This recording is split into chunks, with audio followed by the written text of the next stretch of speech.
عمومی طور پہ ہوتا یہ ہے کہ لوگ کہتے ہیں جان ہے تو جہان ہے. جان اور جہان کا فلسفہ ہم بچپن سے سنتے آئے ہیں. لوگ کہتے ہیں جائیداد چھوڑ دو، فلاں چھوڑ دو، فلاں چھوڑ دو، نظریات پر بھی کمپرومائز کر لیتے ہیں. جب جان نہیں ہے تو پھر باقی کیا؟ جان ہے تو جہان ہے. اس فلسفے کو حسین ابن علی نے بدل کے رکھ دیا کہ جان ہے تو جہان ہے. حسین نے بتایا جان نہیں ہے پھر بھی پوری کائنات تیری ہے.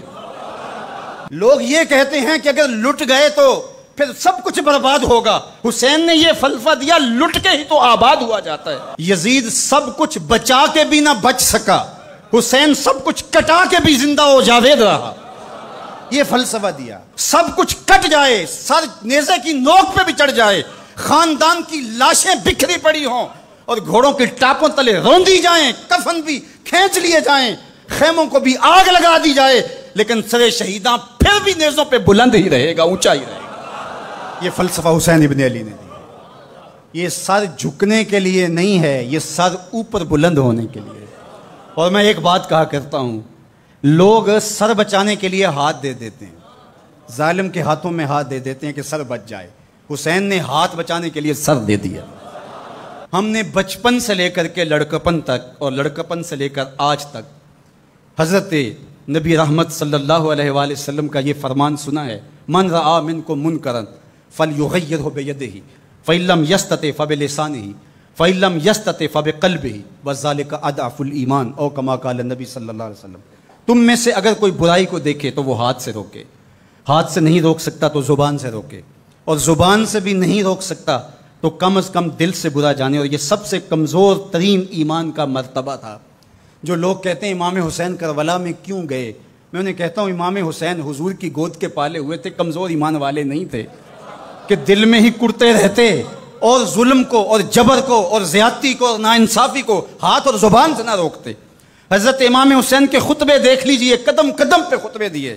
محمد بن حنفیہ کے نام جو آپ نے وصیت نامہ لکھا تھا، آپ نے فرمایا انی لم اخرج عاشرا ولا بطرا ولا مفسدا ولا ظالما.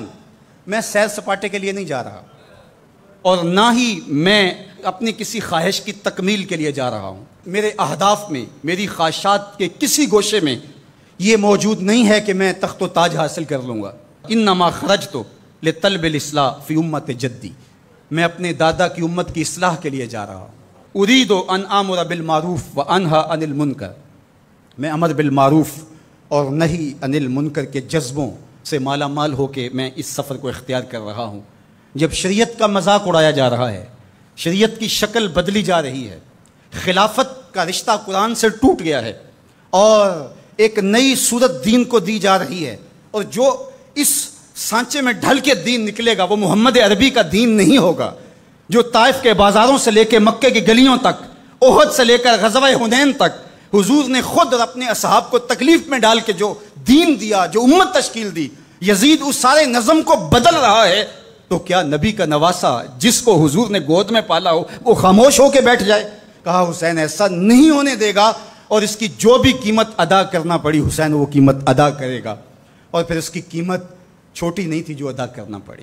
اگر حضرت امام حسین رضی اللہ تعالیٰ عنہ اس وقت کربلا کے تپتے ہوئے ریگزار میں، اس میدان حق و باطل میں اپنی قربانی پیش کر کے جبر کا راستہ نہ روکتے تو یہ بات اچھی طرح سے ذہن نشین کر لیجئے، اسلام کی یہ شکل جو آپ کو دکھائی دے رہی ہے یہ موجود ہی نہ ہوتی.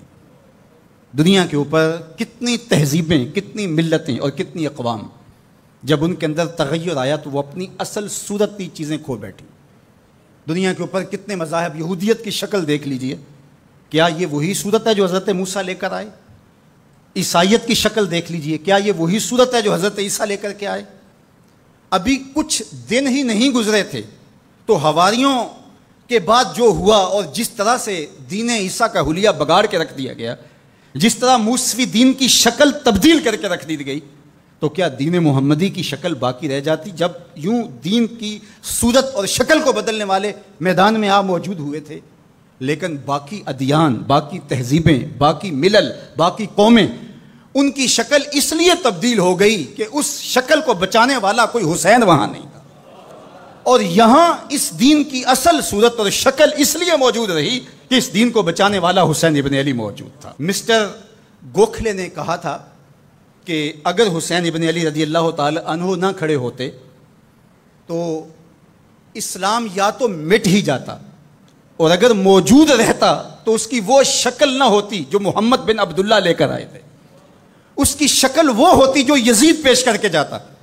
لیکن حسین ابن علی کی قربانی، ان کی نہضت کی وجہ سے، ان کے قیام کی وجہ سے، ان کے کھڑا ہو جانے کی وجہ سے 14 صدیاں گزرنے کے بعد آج بھی وہی اسلام ہے جو آمنہ کا لال دے کے گیا تھا۔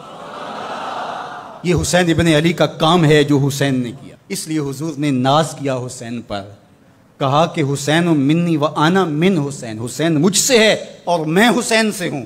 یہ مجھ سے ہے کہ میری بیٹی کا بیٹا ہے، میری نسل ہے، میرا نسب ہے، میں حسین سے ہوں، قیامت تک میرے دین کا جھنڈا جھولتا رہے گا، تو اس کی بنیادوں میں لہو حسین ابن علی کا۔